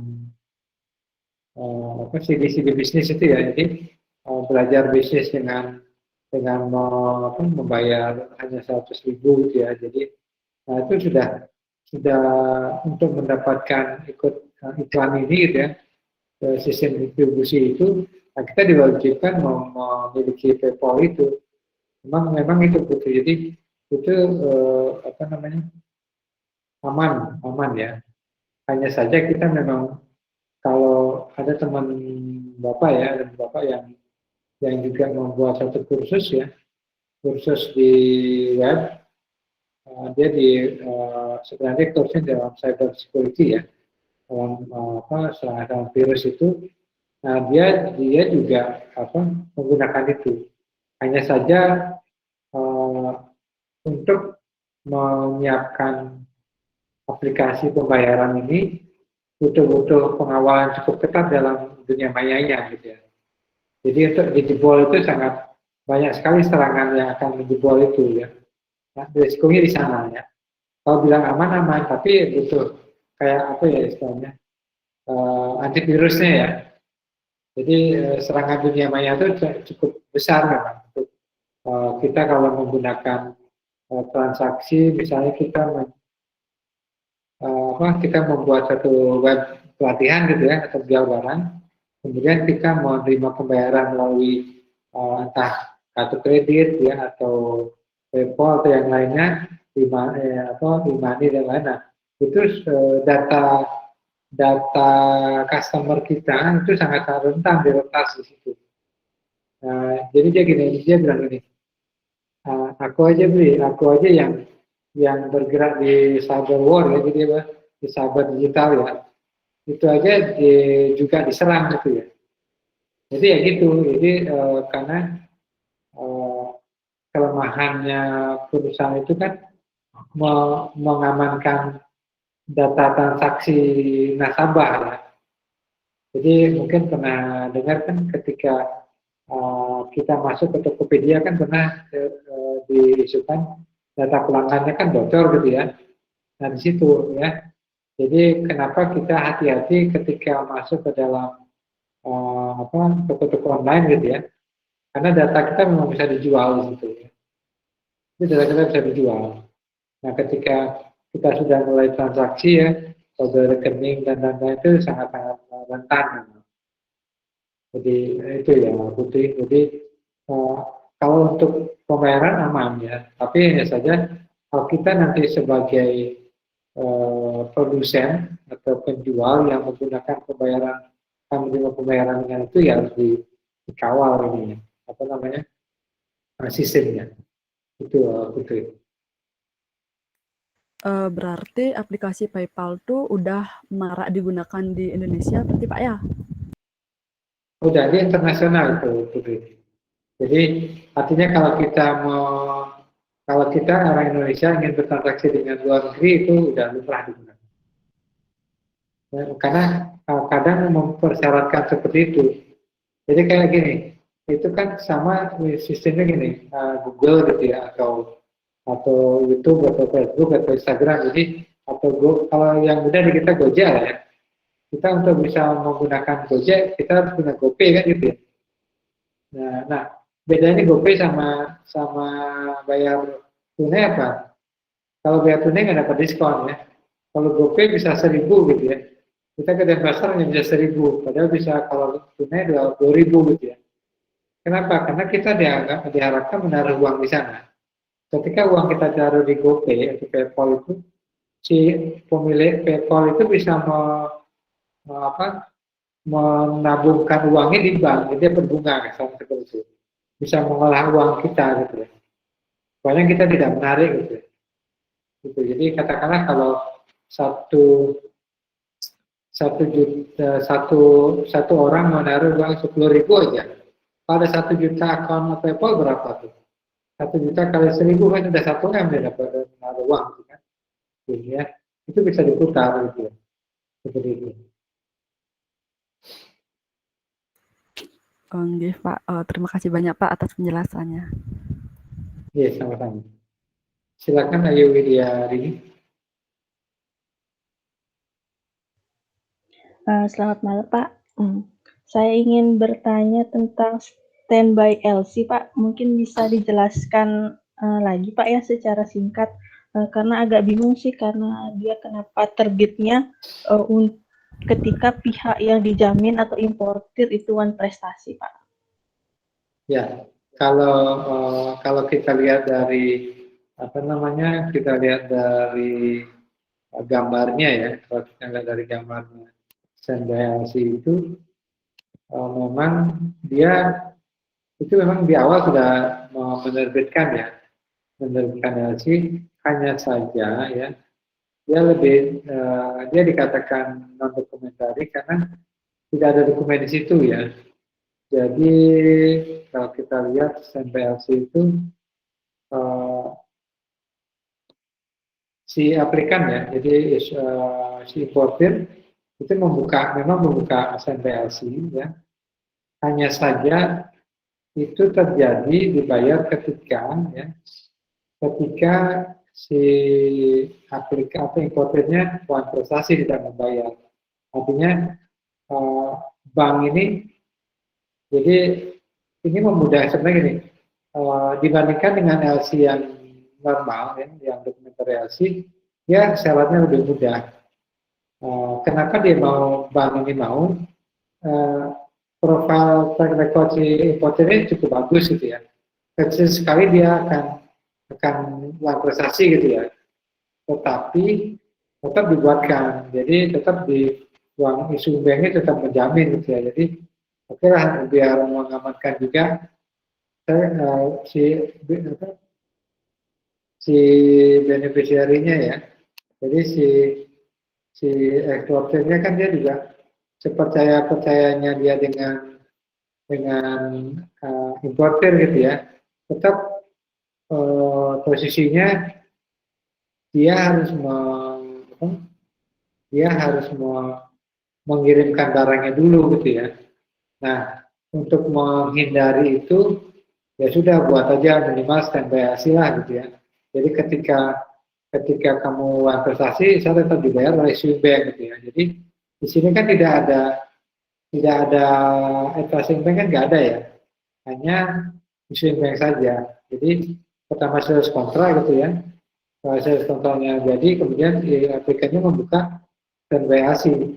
Kemudian ini diklaimnya ketika dia one prestasi gitu ya. Jadi dia lebih singkat memang ya, jadi tidak ada passing banknya. Dokumennya pun tidak ada kan, kalau dokumen yang diberikan PNPOS Tech English yang diberikan ke passing bank ini nggak ada. Jadi hanya langsung ketika dia one prestasi ya diklaim gitu ya. Itu dari ini ya. Silakan kalau masih ada yang ragu silakan. Berarti kayak ibaratnya kayak kita ikut asuransi gitu Pak ya. Jadi kalau ada klaim baru dibayar kayak gitu Pak ya. Jadi kalau misalkan si importir tidak one prestasi berarti ibaratnya LC itu nggak terjadi kayak gitu Pak. Ya, jadi pembayaran biasa ya.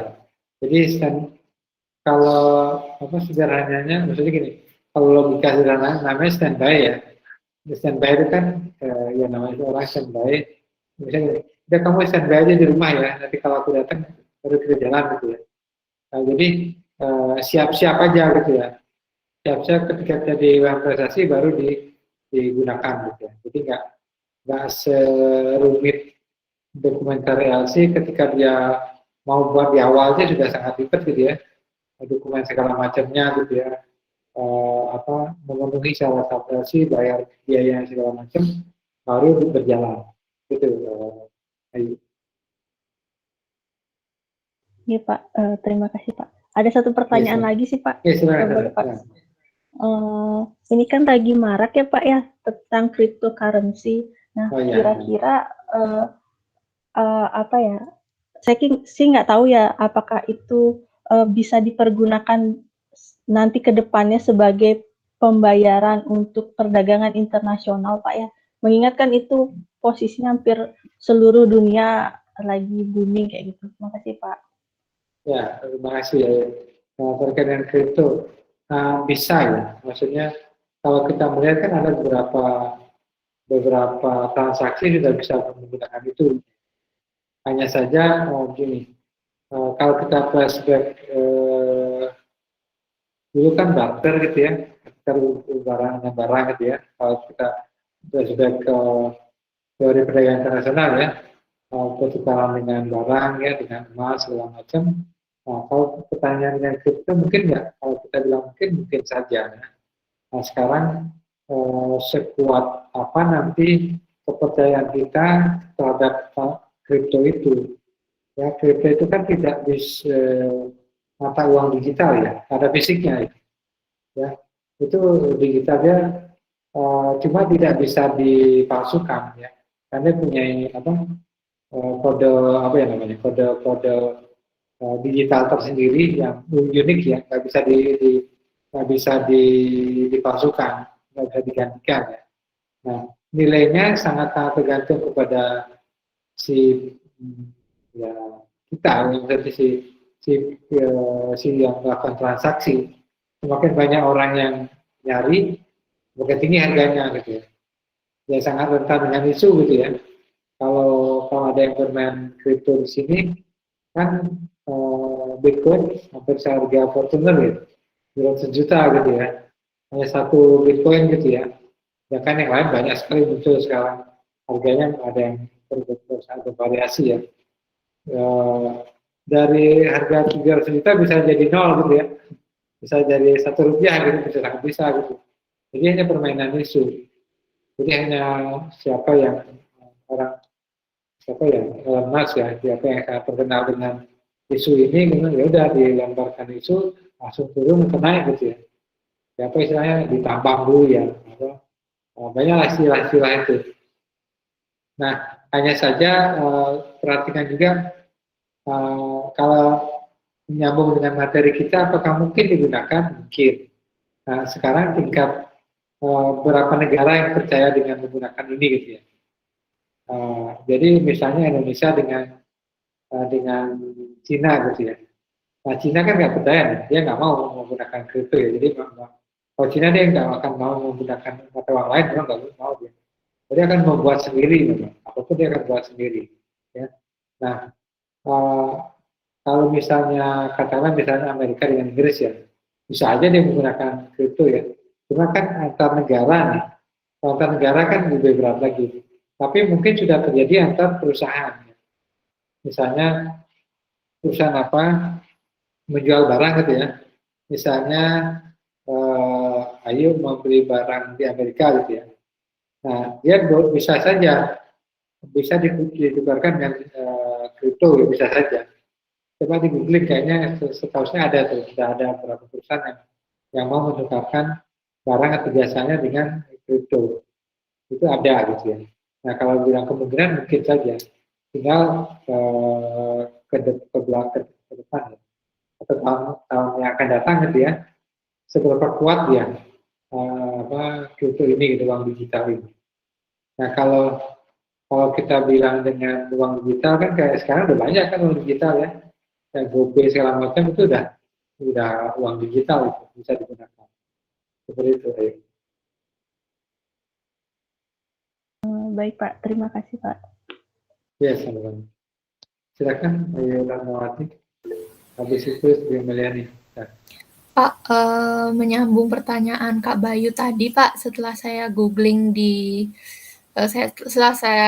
ternyata CAD itu singkatannya Cash Against Document, Pak.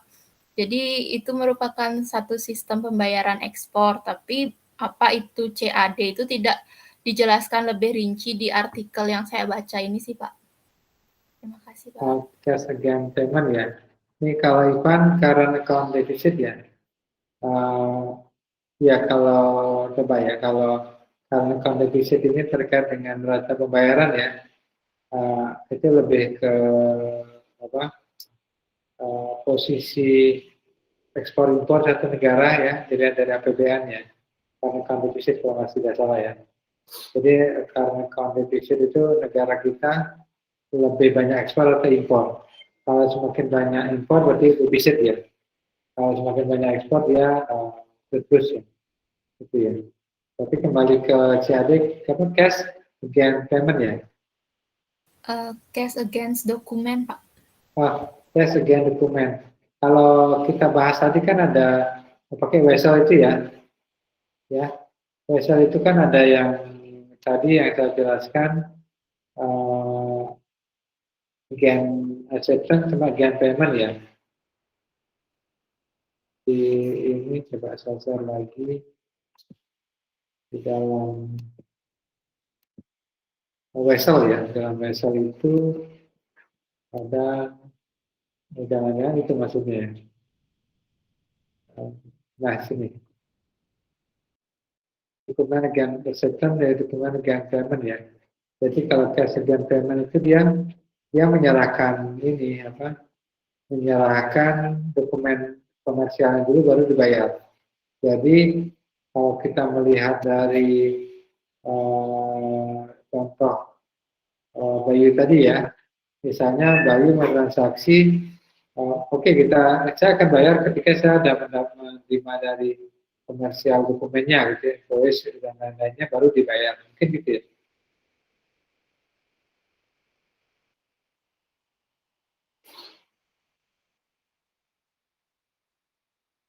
Gimana Ayu sama Bayu?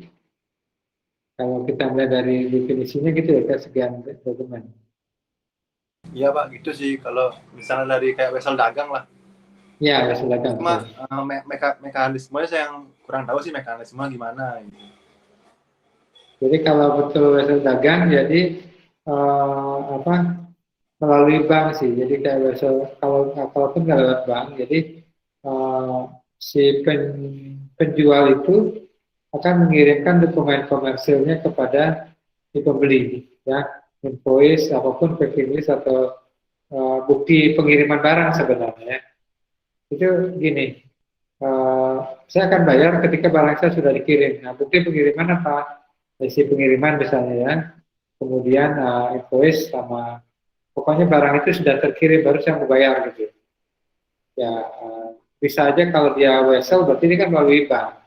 Nah kalau tidak melalui bank berarti si partnernya Bayu transaksi ini ketika Bayu sudah menerima invoice sama bukti kirimnya akan dilakukan pembayaran gitu.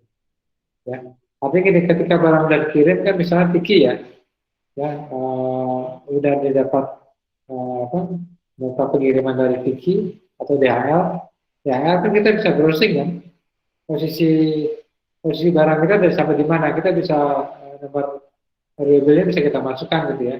Oh barangnya sudah nyampe di Indonesia gitu ya, bisa.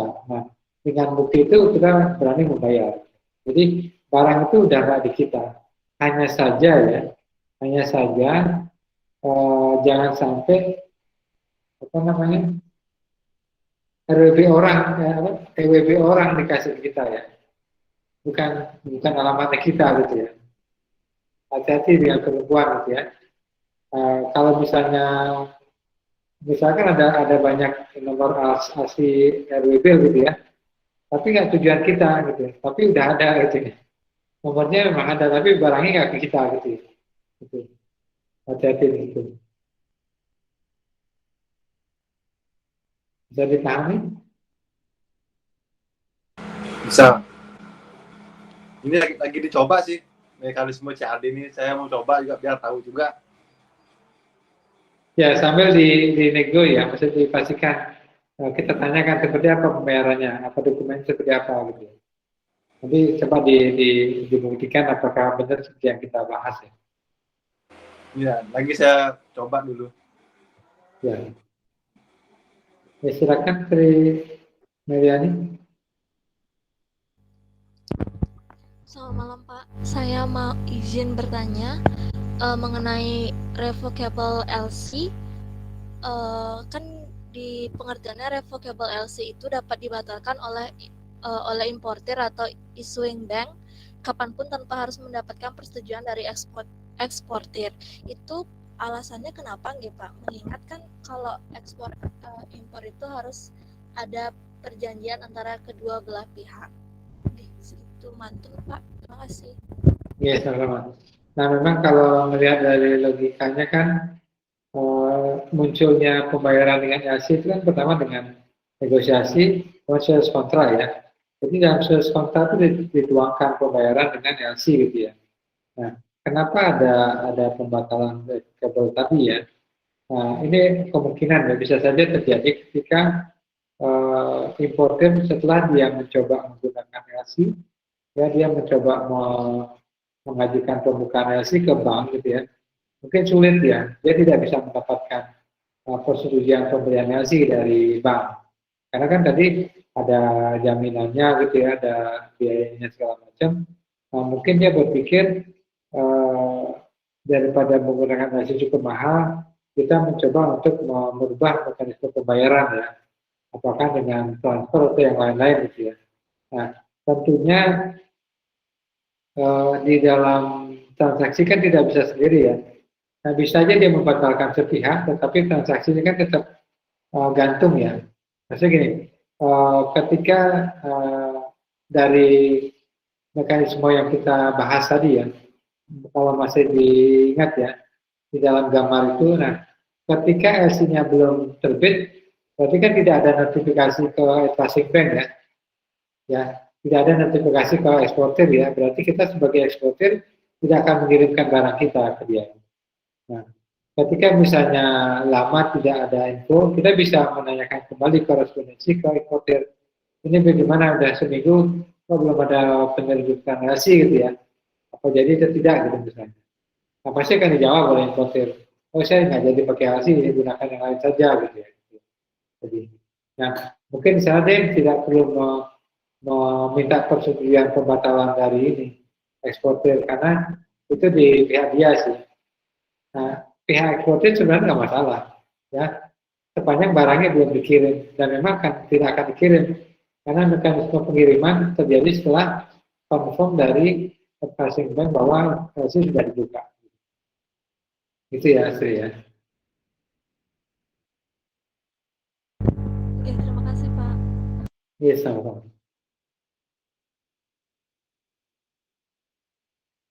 Masih ada yang lain? Silakan.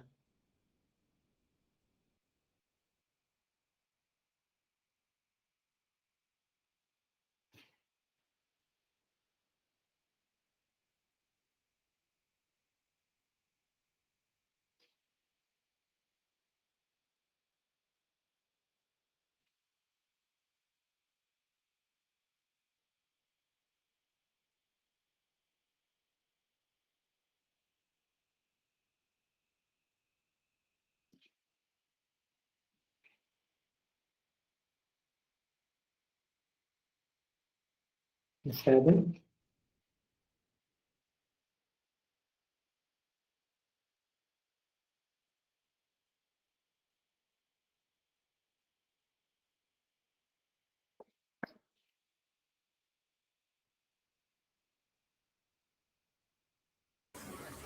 Halo Bapak. Ya, silakan. Selesai. Maaf Bapak, sebelumnya saya tidak ingin bertanya, tapi ingin menyampaikan informasi untuk mahasiswa yang bernama Wida, Bapak. Sebelumnya dia katanya sudah izin ke Bapak kalau dia hari ini tidak bisa mengikuti pembelajaran gitu karena ada acara ngaben dan nyekah begitu, Bapak. Ya, betul, Tasya. Tadi baru cek lagi itunya. WA-nya sudah confirm ya. Ya, terima kasih, Tasya. Nggih, sama-sama, Pak. Masih ada yang mau bertanya?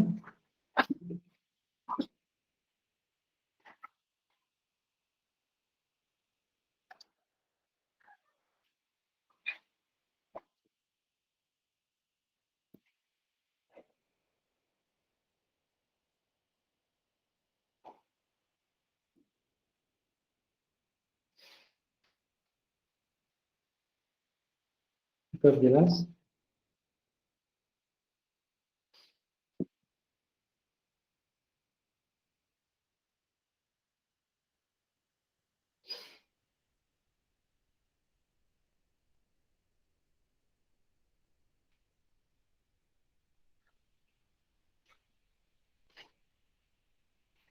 Bisa dipahami ya?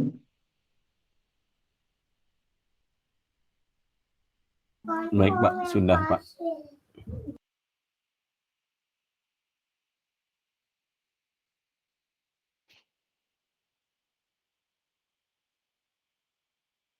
Masih ada atau kita cukupkan? Dari saya cukup, Pak. Ya. Bapak, saya mau bertanya. Maaf Pak, mau bertanya kalau ketinggalan absen di Sion bagaimana nggih Pak? Sudah absen ya? Enggak apa-apa ya, karena Sion itu kan ada batas waktunya ya. Ini saya baru klik selesai ya, silakan diklik ya. Berarti masih bisa absen Pak? Absen mulai ke tutup? Mulai, tadi ada yang ketinggalan absen Pak, pas mau ngabsen ternyata sudah ditutup absennya gitu. Oh, ya nggak apa-apa kan kita punya backup ya. Apa-apa. Oh, berarti nggak apa-apa kan Pak ya? Kalau ketinggalan absen di sana, ya baik. Terima kasih Pak. Iya, sama-sama. Ada lagi cukup mungkin ya? Baik, kalau tidak ada lagi, kita cukupkan untuk pertemuan malam ini. Silakan dibaca-baca kembali ya. Nanti rekamannya saya posting di Google Classroom. Bisa kita gunakan untuk review. Baik, selamat malam. Terima kasih atas perhatiannya. Selamat beristirahat. Selamat malam Pak. Selamat malam Bapak. Terima kasih. Selamat malam Bapak. Terima kasih. Terima kasih.